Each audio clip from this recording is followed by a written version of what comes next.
Hey guys, Mr. Everything here, back with another movie news video. And in today's video, we're going to be talking about Ant-Man and the Wasp officially start production today.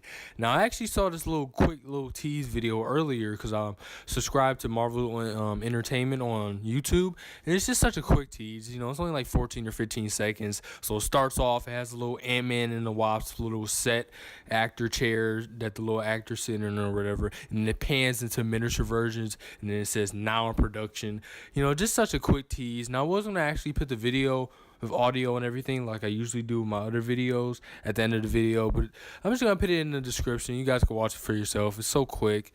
But that's not even the main thing that just started production. Actually, they have a synopsis and it's very interesting. So I'm gonna read that right now.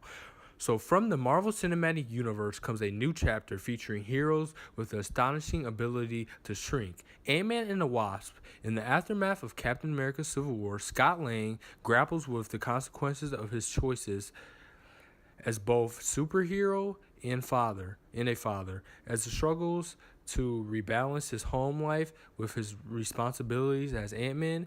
He is confronted by Hope Van Dyne and Dr. Hank Pym with an urgent new mission. Scott must once again put on the suit and learn to fight alongside the Wasp as the team works together to uncover the secrets from their past. Alright, so that synopsis is pretty cool. We don't really get much, obviously. They're not going to give us much, but it's pretty cool. And the main thing that I pointed out is that I'm not even going to give myself credit because, like I said, I watched this video earlier. I could have made a video earlier, but, I was kind of busy. I didn't have a chance to, but I was watching one of my YouTuber's videos. He brought up a great point. Hey, could this be a prequel to Infinity War? And I think it is because they mention how it takes place after the events of Civil War. They don't mention Infinity War, and I think that's very great because Marvel, they don't make much prequel films. The only prequels you could really say they made is the first Avenger, Captain America: The First Avenger.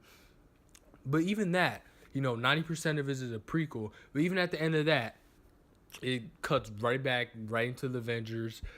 Samuel Jackson shows up with his eye patch on, talking about the Avengers Initiative. Like, it's basically right before the Avengers. And you can make an argument that Guardians Volume 2, hey, that took place 3 months after Guardians 1. Yeah. But other than that, every movie has been pretty much in order, in continuity, and even in order with our time. I'm not even going to get into the Spider-Man Homecoming, the whole 8 years later thing. But other than that, every movie has been consistent. I mean, Iron Man 3 takes place after Avengers. It even came out after Avengers. Ant-Man takes place before Civil War. It came out before Civil War.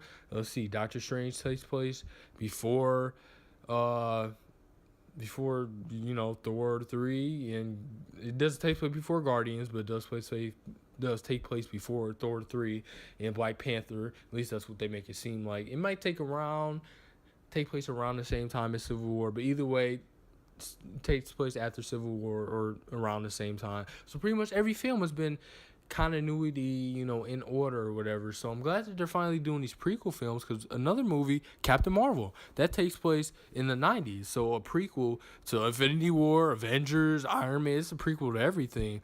And obviously, we know Captain Marvel's going to be fighting Skrulls in there. Even Nick Fury, he's going to have both of his eyes. So it's very cool that they're taking this approach because we see with prequel films, not just the first Avengers, but recently with Wonder Woman. We're about to see with Captain Marvel, hopefully, and Ant-Man and the Wasp. When you have these movies stand alone, it doesn't necessarily make it better, but it has a better, not even chance to make it better, just a better, I don't know how to explain it, but it just makes it stand on its own. You don't have to worry about the universe and all that. Even though this Ant-Man and the Wasp may take place after Civil War, still, just having it be on its own, I feel like that would be cool. A nice little prequel aspect about it. It doesn't have to deal with the events of Infinity War. You're fighting this giant Thanos purple dude, and you have to deal with your own side. Like, that's just too much, So I like that they're taking this prequel aspect. It makes it stand on its own and gives us an interesting aspect and the thing on it. But yet again, we don't know if Ant-Man and the Wasp is a prequel. It's just my guess from the synopsis. And like I said, one of my YouTubers, he actually brought that point up that I didn't even think about. But anyway, guys, thank you so much for watching this video. If you enjoyed this video, be sure to like and subscribe. Be sure to check out my other videos I have posted. I'll put them on the screen, or and at the end tag. But anyway, thank you guys so much for watching. Have a great rest of your day. Bye.